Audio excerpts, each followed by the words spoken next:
This typical pubescent problem was in effect during the height of my problems with my father and stepmom, the typical wicked stepmom story. And so, I moved to both grandparents, the fourth sets of aunts and uncles, and so forth and so on within the year. And in 8th grade, my mom had no choice to take me in because my dad packed my stuff and drove me to her house in the morning and left me there. She was pissed. I accumulated quite a healthy complex, not to mention a complexion. Then one day I discovered the most ultimate form of expression ever, marijuana. Oh boy, pot. I could escape all day long and not have routine nervous breakdowns.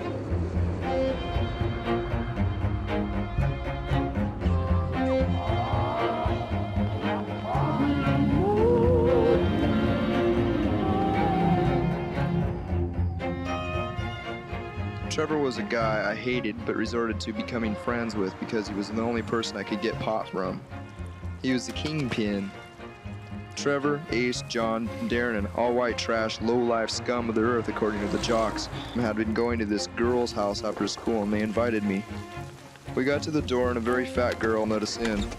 It wasn't obvious to me for over an hour that this girl seemed kind of quiet until one of the guys pointed out that she was in a special ed class.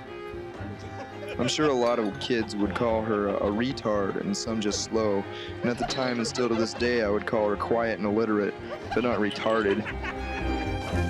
The object of the guys who had been going there for the past month was to steal booze from the downstairs basement den of her house. While others distracted her, one would go down and take a fifth, and then exit out the downstairs. So we did this routine every other day and got away with it for about a month. And during that month happened to be the epitome of my mental abuse from my mother. It turned out that pot didn't help me escape my troubles too well anymore, and I was actually enjoying doing rebellious things like stealing booze and busting store windows, and nothing ever mattered. I decided within the next month I'll not sit on my roof and think about jumping, but I'll actually kill myself. And I wasn't going out of this world without actually knowing what it was like to get laid. So one day after school I went to the girl's house alone and invited myself in, and she offered me some Twinkies, and I sat on her lap and I said, "Let's fuck." And I touched her tits and she went into her bedroom and got undressed in front of me. And I watched and realized that it was actually happening. So I tried to fuck her but didn't know how and asked her if she had ever done this before, and she said a lot of times, mainly with her cousin. I got grossed out very heavily with how her vagina smelled and her sweat reeked, so I left. My conscience grew to where I couldn't go to school for a week, and when I went back I got in-house suspension for skipping, and that day the girl's father came in screaming and accusing someone of taking advantage of his daughter. And so during lunch the rumor started, and by the next day everyone was waiting for me to yell and cuss and spit at me, calling me the retard fucker.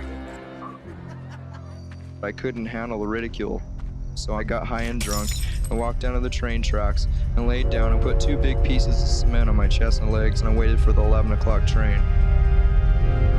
And the train came closer and closer and closer, and it went on the next track besides me instead of over me. The tension from school had an effect on me, and the train scared me enough to try to rehabilitate myself, and my lifting weights and mathematics seemed to be improving, so I became less manically depressed, but still never had any friends because I hated everyone, for they were so phony.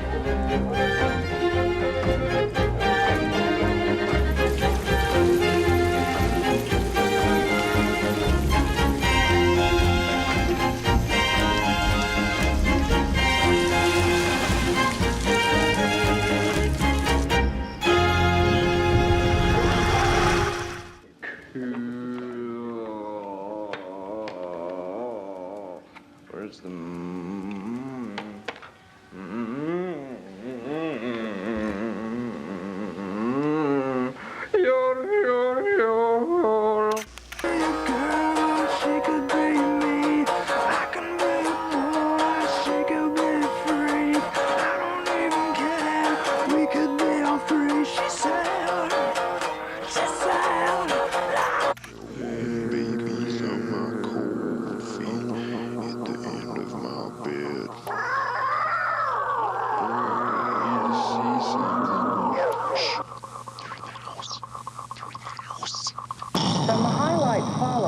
We warn that viewers may find parts of the footage disturbing. The object of the exercise is to observe the monster for as long as possible.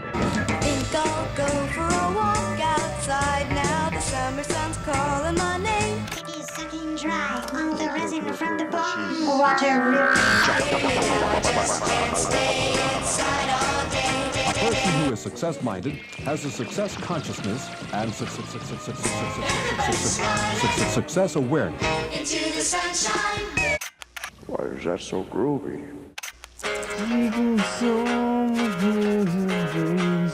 She could have told me what I see. She could have figured it.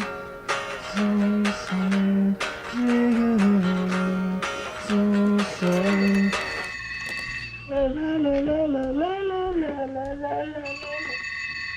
Hello? No, she's not. She went to work. All right.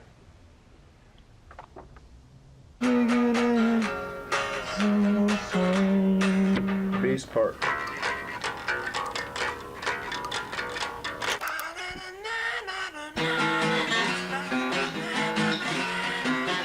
You get changed back.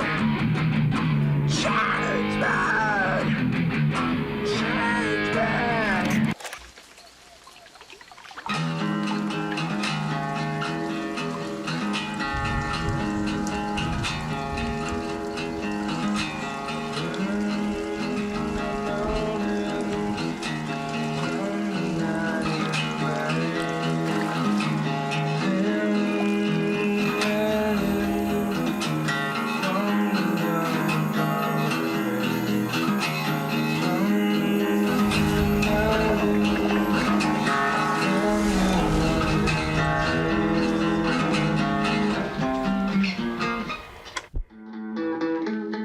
Kurt Cobain's here. You know, Kurt Cobain from Aberdeen. What's going on, baby? Not a damn thing. He called up and said, I want to play some songs. So I said, This is rockin' true. good news. Bloody brilliant.